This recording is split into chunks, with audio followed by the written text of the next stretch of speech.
Today's episode of Desertwood Days with Kathy Blaze is sponsored by Cole Obarts Entertainment, providing amusement, celebration, and distraction since 2013. To find out more, visit us on the web at www.coleobartsent.com. I wanna visit all the places nobody goes. I wanna teach all the things that nobody knows. I wanna grow wings, leave the coop, learn to fly. Bungee jump from the tallest building in Dubai. I wanna fly around town in my UFO. I wanna eat real food, not the GMOs. I wanna make moves, call the shots like the boss. I wanna love like I never lost. Welcome back to Desertwood Days, and man, do I have a surprise for you. We have one of the legends here in the Arizona film industry, and I'd like to welcome him to Desertwood Days, Mr. Steve Wargo. Well, Hello there. hello, how are you? Great. How have you been? Fantastic. What a great set you've got here. Thank you. Thank you. As I get all excited and throw my pillow down on the floor here, Mr. Steve Wargo. You are a legend in the Arizona film industry. Well, ma'am, I sure appreciate that compliment. Yes, you are. You've been doing this for how many years now? I've been in video production for 40 years. Professionally, I'd say 35 years. And my wife and I, we wanted to get into the film business, and when the George Lucas team decided to go digital, they designed a camera with Sony and Panavision called the Sony F900, and we bought one. First one in Arizona, so we brought HD movie production to Arizona, and haven't looked back ever since. That is fabulous. That is fabulous. So, you know, I like to have our audience get to know a little bit about the person. Mhm. How did you get started in this industry? I mean, what was that young Steve Wargo like? Well, the the first way I got involved was being an extra in a few films, Okay. and that was oh boy, let me think here. Um, Clint Eastwood movie. Anyway, I had a gas station on Baseline and 56th Street, Oh, okay. and what happened was a bus pulled in one day and raised all this dust, and I was going to go over next door to the guy and say, hey, we'd appreciate you to keep the dust down. I get part way over there, and here comes Clint Eastwood out of the bus. So I zipped back inside, grabbed my camera, went out, took his picture, Uh-huh. and I'll show that to you here shortly. And anyway, they had a problem with getting their equipment trucks across the border because there had to be some kind of permits then to bring that equipment from California. Oh, okay. So it was stuck at the border for 2 days. So they were stuck in my parking lot for 2 days Wow. and used our restroom, and I would give them a ride down to restaurants and different places. And it was Clint Eastwood and his crew, Sandra Locke. Oh, okay. So they weren't doing any filming here. They were about to. They were about to? Yes. Okay, but they were waiting on their equipment to get Right. here? Oh. And then they shot downtown they're the ones that drove a bus up the what was supposed to be the courthouse steps, which was Symphony Hall at the time. Uh-huh. Okay. And then they did some scenes in the airport and around town quite a bit. Well, I bet that changed your attitude that It day. taught me a lot. It piqued my interest. Yeah, ready to go out A there and lot. give them a hard time about that dust. Right. And then they were shooting in the airport, and I went down to pick up a friend of mine in Terminal 1, ran into the crew, and they said, hey, why don't we have you walk behind Clinton? And, he had his Sandra Locke in Yeah. handcuffs. And so once you walk behind him about 20 feet so we see other people, I did. Of course, they cut it. So that turned into a fabulous experience for you. So it did. Got to start meeting really special people back then. Yes. Oh, that's awesome. Mhm. Awesome story. So that was the beginning of you got the bug then? That was when I became interested. That was when you became interested. And then I used to spend a lot of time at Star Video duplicating, and there was a guy over that went in and out of there that was finishing up a movie, and he realized that he shot a couple scenes not quite as good as they could have been, so he contacted me, and we shot a scene in the Florence prison, Okay. and then we created a scene in the back room of Star Duplicating, which was a gal sitting in a gas chamber. Oh. because she had killed her boyfriend, et cetera, et cetera. And it was kind of a strange story. It was called Aggie the Farmer's Daughter. Okay. And Steve, are you a native of Arizona? I am not. I moved here in May of 1975. 75. Mhm. Okay. That's a long time. You've seen a lot of change here in Arizona, haven't you? Oh yeah, Tempe ended just beyond Guadalupe going south. There's some power lines, and that was the end of Tempe right there. Mm-hmm. There was farm land out there, but Yes, I'm no. a native, so I remember. I used Hmm. to just love driving down Baseline just to see the orchards, and it was a fun just to drive. Oh Just yes, driving down Baseline, wasn't doing nothing, just driving down Baseline. and it was all olive bushes all the way Mm-hmm. from Kyrene Road all the Yeah, way to the I-10 freeway. very nice drive. You know, Hmm. people nowadays people drive to Sedona or whatever. Oh, I love driving down Baseline. And then you could go over where all the flowers were over by 40th Yes, Street, yes, and that was so spectacular to look at. yes. So you've seen some change here in the community, in the Hmm. filmmaking community. I mean, as a whole. So I want to. I don't want to jump too far. So where did you get to the point where you got into being a director of photography? Oh, well, whenever I bought the big camera, it was $160,000, and it was a huge investment, but we felt that we were going to make it happen. And I had been directing small corporate things, Mm, and then I helped out with the movies. I wasn't the director quite then, but mm-hmm. director of photography. And because some people just have the eye, and I just happen to have the eye for the scene and how to make it look beautiful. Okay. So most people you have that experience with Clint Eastwood would immediately think, "Oh, I want to be an actor." Did at any point you wanted to be an actor?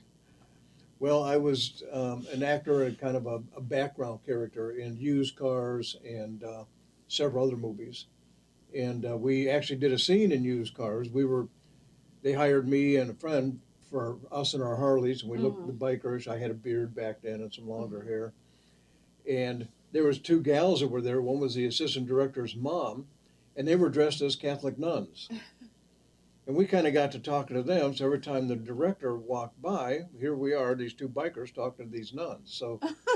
So the angels and the devils, something like that. And he said, I need to do a scene.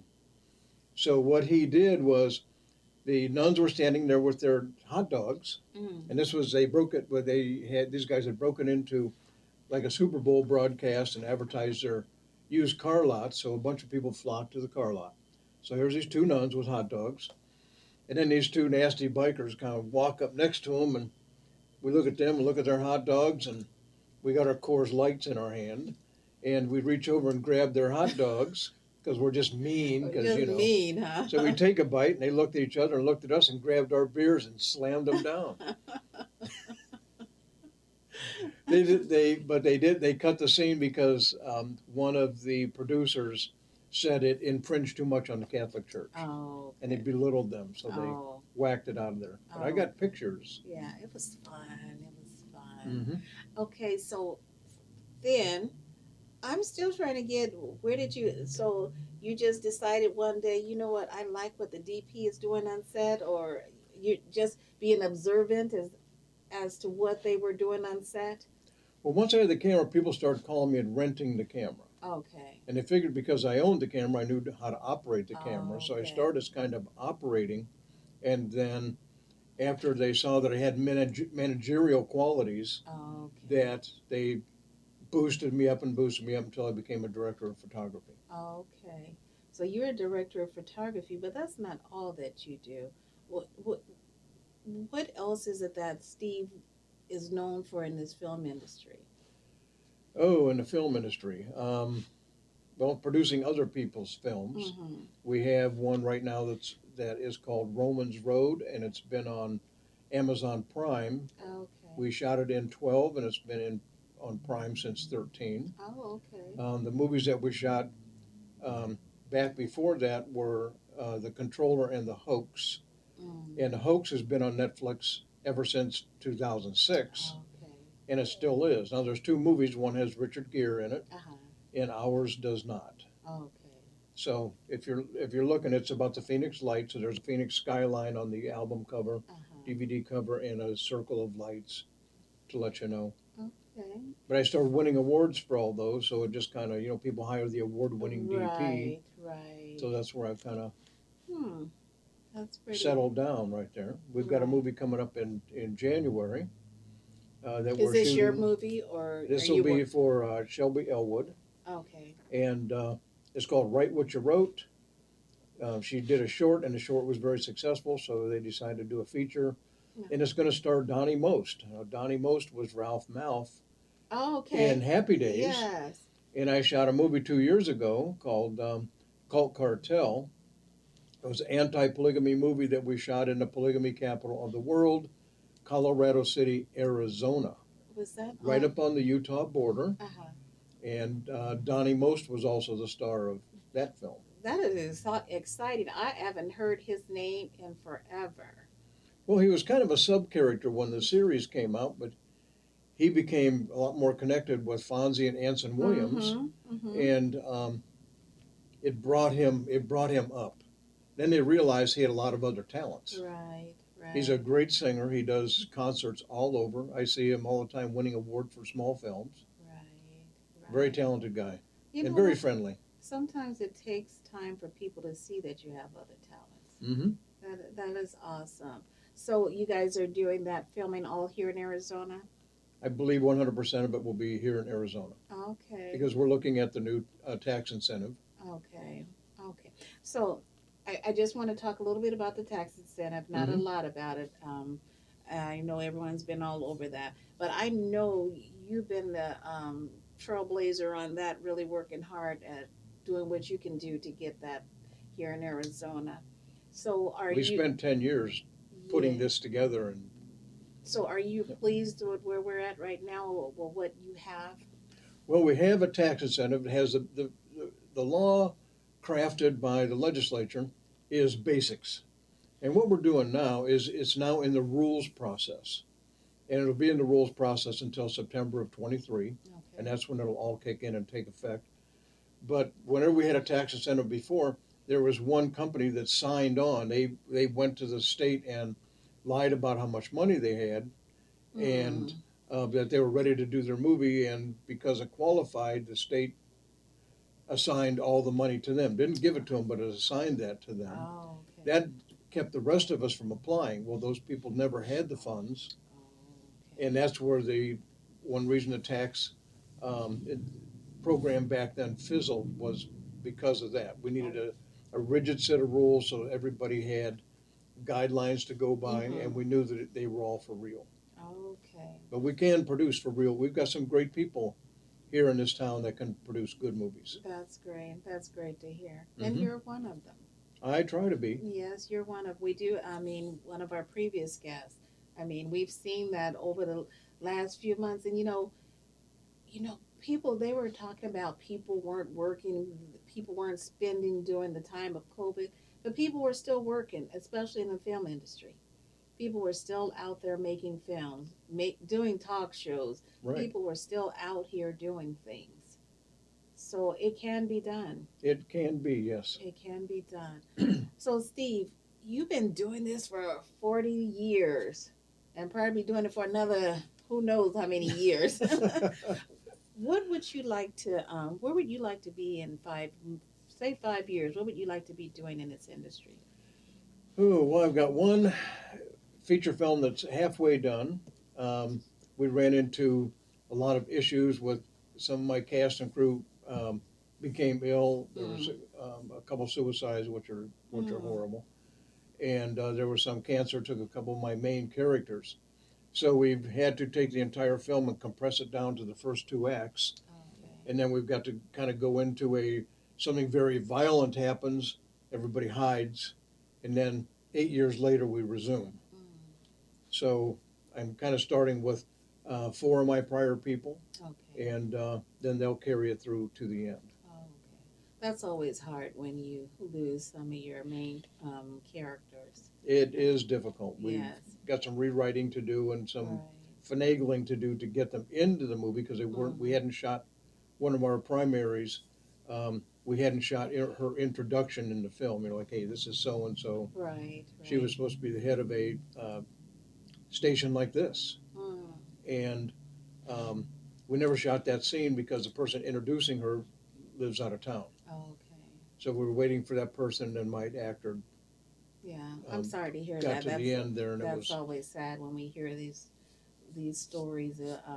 People that we know really well and love and have watched work over the years, and something happens like that. Sorry to hear that. Hmm. Yes, but you know what? I always think of all the good things, the times that we had with them, and the memories that we had. One of a friend that I know, I got to work with her a few times, so I have those memories on set with her. So Hmm. that's a blessing to be able to share those memories. Yep. Yeah. And you get to meet so many awesome people. I did some Yes. work on the Kingdom in the Yes. sound department of all Oh, places, okay. Okay. and we had a great time and a lot of really fantastic actors and people and things, Mm-hmm. and it's nice to know that a lot of times the people that you meet, that's kind of their real personality. Yes. Like right now, Rob Schneider's around town, and he's the guy you see on TV is who he is. That's who he is. That's who his core is, and he is so funny to be around, Oh. and he's just a great guy to Were you everybody. a part of that movie? No, I was not. Oh, okay. Okay. Is he? Does he live here in Arizona? He Is he? lives here now. Oh, I think he's okay. got two houses. Oh, I okay. think he got two places, but he said he lives near David Spade's sister, Oh, okay. wherever that Wherever is. that is. With the experience that you have, Steve, I always like to ask this question because we have this is an entertainment show, and we're here to entertain and to teach Hmm. and to share. And with your experience, what would you offer to? I like to say, a mature person out there that's wanting to get into in the industry, or that's in the industry already and just don't feel like they can continue for whatever the reason. They don't, I don't know, there's just some blocks that they may have. Hmm. What advice would you give to Oh, that you mean person? they're kind of like giving up? Yes. Well, sometimes that happens when people are just kind of up against a brick wall. That's where we've been in our independent film industry. Mm, Is we had no way to finance a lot of things, right. and now that we've got the tax incentive, we can actually bring in sponsors, and they know that they'll get a return. Right. We've had to straighten out what's happened with, it used to be if you had a movie done, it had to go in a theater. Mm-hmm. Well, now it can go to Hulu, or it can go Right. to Amazon, or it can go Right. somewhere else, and there's other ways to make money. So this is a whole new Mm. redesign of the industry, the money end, Mm-hmm. and it's been a little difficult. Mm. For some people, it seems like you have certain people that have a better access to, say, the sponsors, um, the money to Hmm. get their films done, and you have these that's been working so hard, and they have a harder time trying to get to that. Is there something that's preventing that, or I mean, is it a knowledge thing, or Well, there's a big difference between being a filmmaker and being a film seller. okay, I'm not a film seller. I okay, can make a movie, uh-huh. but I have not been involved at all in selling the movie or getting it on to Netflix or Amazon. That's always been the producers have done that. Oh, okay. So we're starting to see more people now that are able to get things distributed Mm, through numerous outlets instead of just one, and then mm. that's where money will come from. But like Oh, I was talking about Rob Schneider's movie, his sponsors is Raising Cane's, oh, okay. and we went and shot a full day of studio with him, thanking his sponsor and wearing the clothes and everything. And Okay. So what you're saying, it is important to have a producer on yes, part of your team. yes, Okay. someone that is a money-oriented Mm-hmm. person that will take it's grueling to sit and go through all that. Right, right. And And creative some types, and some people don't feel comfortable asking for money. that's correct. I was about to Right. say that. Creative types are used to creating something, Right. creating the movie, but going out and asking for funds or cutting a deal, Right. It's right. difficult. I worked in television for a long time, and so I've had to deal with sponsors and things. So I've got a little bit in there, but it's not my forte. Well, before we get off, I'd like to bring up another person. There's a better half to Mr. Wargo also. That's a part There, of the from what I've production. heard, yes. Yes. Can you tell me a little bit about her role with what you do, Steve? Well, Other than being your wife. I met my wife at the International Modeling and Talent Association convention in Hollywood in on January 9th of 1994. I was there shooting the event, and she was with, I think, Elizabeth Savage, and they had taken a group to LA to compete. And I just happened to, I was shooting everybody arriving, the big buses full of people, welcome to LA, welcome to Hollywood, they'd all start screaming. And a super shuttle van pulled up with some people in it, and I swung over to the van, and some people got out. And, all the girls are dressed up to the max. And here comes this gal that is wearing blue jeans and a pink T-shirt. I thought, okay, she must be somebody's helper. And we got to talking at the back of their group and found out they were from Phoenix. Okay. So when I ran into them, we were at the Bonaventure Hotel in North Hollywood, and I ran into them in the cafe downstairs and said, "Hey, this is my camera crew over here. If you're doing a scene or something, or a test or whatever, notify my people. We'll get extra footage of you, so whenever you become famous, we've got your humble beginnings." Oh. And after that, Jackie came over. I went back to my table. Jackie came over to our table and say, "Thank you for the extra things you're doing." I said, "Well, yeah, we want the people from Scottsdale and Arizona to do great, because that's going to help all of us and help Right. everybody, the entire community." So that's how you met her. And then I hired her to do a couple of commercials, and then one thing led to another, and I won't go too far there. No, we're not going that far. We got to doing lunches, but one day she said, "I had a dream you and I got married." And when psychics have dreams, anyway, I said, "Well, I've been free for 18 years, so I don't think so." She goes, "Yeah, but all my dreams come true." And here we are. Now we're married 27 years, going on 28. Congratulations. And she was an actor beforehand. Yeah. Oh, and at that convention, she won Best Actor, Best Female Actor over 35 in comedy and drama. Oh, wonderful. She's an amazing lady. Mm-hmm. So where can our audience find you, Steve? Audience can find me at, basically there's two places. IMDb, just enter my name, Steve Wargo. And on the web, our company name is SWAT HD, stand for Steve Wargo and Team, high definition. And now I'd name it 4K or 12K or zillion K or something, but anyway. So SWATHD .com is where you find demos and a lot of behind the scenes stuff from movies we shot. And Okay. Well, it was a pleasure fun having you things. here with us today. Well, hey, it was great being here. Thank you. This is the first time we've really had a chance to sit and talk. Every time we run into each other, we're both very busy. That's true. That's So true. This is relaxing and informative. Yes, thank you. And thank you for joining us here today at Desertwood Days, and we'll catch you next time.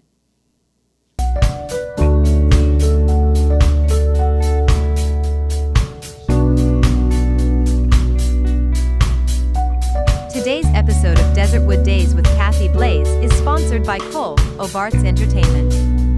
Providing amusement, celebration, and distraction since 2013. To find out more, visit us on the web at www.coleobarts.com.